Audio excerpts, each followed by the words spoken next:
আস্থা হারানো অবস্থায় এখানে বসা মিনিংলেস।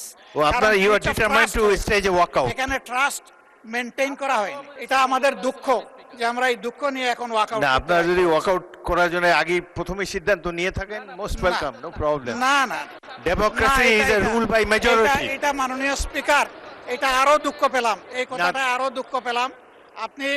আপনার কাছে আমরা প্রথম দিনই আশা করেছিলাম, আপনিও বলেছিলেন যে আপনি জাস্টিস মেনটেন করবেন। জব সফার আপনি অনেক করেছেন, কিন্তু আজকের দিনটা এই সময় এসে আমরা জাস্টিস পেলাম না মাননীয় স্পিকার। মাননীয় বিরোধী দলের নেতা, মাননীয় বিরোধী দলের নেতা চিফ হুইপের অ্যাসুরেন্স যে প্রত্যেকটা বিল আগামী সেশনে আসবে, আপনার মেইন কোয়েরি তো এটাই ছিল। বিশেষ প্রত্যেকটা বিল আসছে, বিশেষ কমিটিতে অ্যাসুরেন্স, উপদেষ্টা কমিটিতে অ্যাসুরেন্স, সবই তো উলটপালট হয়ে যাচ্ছে একটা অংশ। তাইলে ট্রাস্টের জায়গাটা ওনারা তো রাখলেন না মাননীয় স্পিকার। আমি তো বললাম যে বিরোধী দলের নেতা করার পরে আমরা কিন্তু সহযোগিতা করেই যাচ্ছিলাম, যে ঠিক আছে কনসেনসাস যা হয়েছে আমরা আর কথা বলবো না, আমরা হাতেই বুড় দিয়ে চলবো, আমরা চলেছি। কিন্তু এখন এসে দেখতে পাচ্ছি যে আমাদেরকে আসলে ব্ল্যাক আউট করে দেওয়া হচ্ছে। ওই ব্ল্যাক আউট কেন আমরা হব মাননীয় স্পিকার? মাননীয় বিরোধী দলের নেতা, আপনার প্রধান প্রশ্ন ছিল যে এই বিলগুলা যেগুলা উঠে নেই এই অধিবেশনে, সেগুলার ফেট কি হবে, সেটা বিরোধী দল ট্রেজারি বেঞ্চ থেকে বলা হয়েছে প্রত্যেকটা বিল আনা হবে আগামী অধিবেশনে। মাননীয় স্পিকার, আমি স্মরণ করিয়ে দিচ্ছি, আপনি সেদিন বলেছিলেন রাত 12টা হলেও সেশন কন্টিনিউ করবে এবং সবগুলো আলোচনা হবে।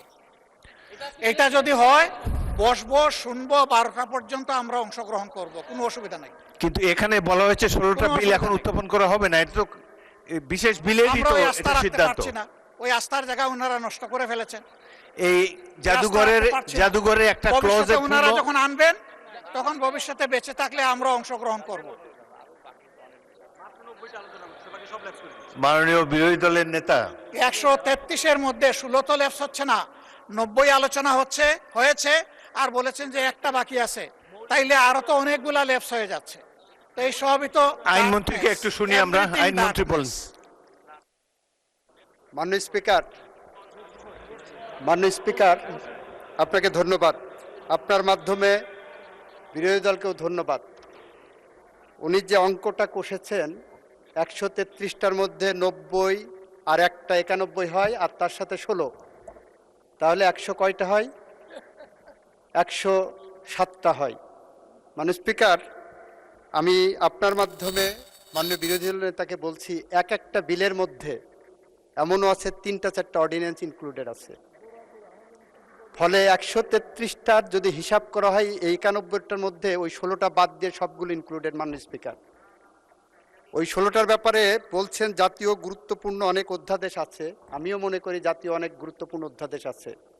ওনাদের সাথে আমাদের কথার পার্থক্যের জায়গাটা হলো, ওনারা বলছেন এইগুলো নিয়ে আলাপ আলোচনার দরকার, আমরাও বলছি দরকার। ইতিমধ্যেই এই পার্লামেন্টে ওইগুলোর উপর ডিবেট হয়েছে মাননীয় স্পিকার, পরশুদিনই, গতকালকে অথবা পরশুদিন, গতকালকেই মানবাধিকার কমিশনের আইনের উপর ডিবেট হয়েছে, সুপ্রিম কোর্ট সচিবালয় আইনের উপর ডিবেট হয়েছে, সুপ্রিম কোর্টে বিচারক নিয়োগ আইনের উপর ডিবেট হয়েছে। গুম কমিশনের বিষয়ে কি কারণে গুম কমিশন আমরা আরও বেশি বাছাই করব সেটা আমরা বলেছি। সুতরাং ওনারা ডিবেট করার পরে ভুলে গেছেন যে ওনারা ডিবেট করেছেন। আমরা বিনয়ের সাথে বলছি, আমরা আবারও বলছি, আমাদের বিলের মধ্যেই মানবাধিকার কমিশনের আইনের রহিতকরণ এবং হেফাজত বিলের মধ্যেই সেখানে প্রিএমবেলে আমরা সুস্পষ্টভাবে বলেছি আরও বেশি যাচাই বাছাই করা প্রয়োজন, স্টেক হোল্ডারদের সাথে আলোচনা করা প্রয়োজন। আমরা সুপ্রিম কোর্ট বিচারালয় সচিবালয়ের যে বিলটা নিয়ে এসেছি সেই বিলের প্রিএমবেলের মধ্যে একই কথা বলেছি। সুপ্রিম কোর্ট বিচারক নিয়োগ আইনের যে বিলটা এনেছি সেখানেও একই কথা বলেছি। এবং এইটার উপরে ওনাদের পক্ষ থেকে আপনি 10 মিনিট, 12 মিনিট, 15 মিনিট করে সময় দিয়েছেন, ওনারা ডিবেটে অংশগ্রহণ করেছেন। আজকে এসে হঠাৎ করে বলছেন আমরা ডিবেট করতে পারিনি ওইগুলোতে। আজকে এসে বলছেন 91টা বিল পাশ হলো, তাহলে 133টার বাকিগুলো কি হলো?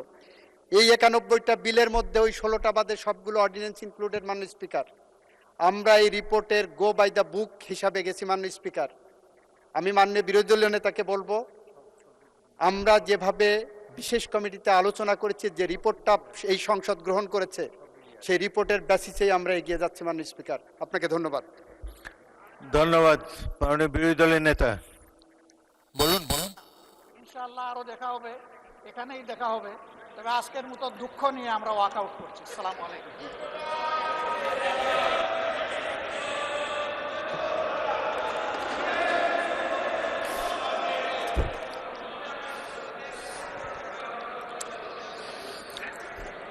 মাননীয় সদস্যবৃন্দ,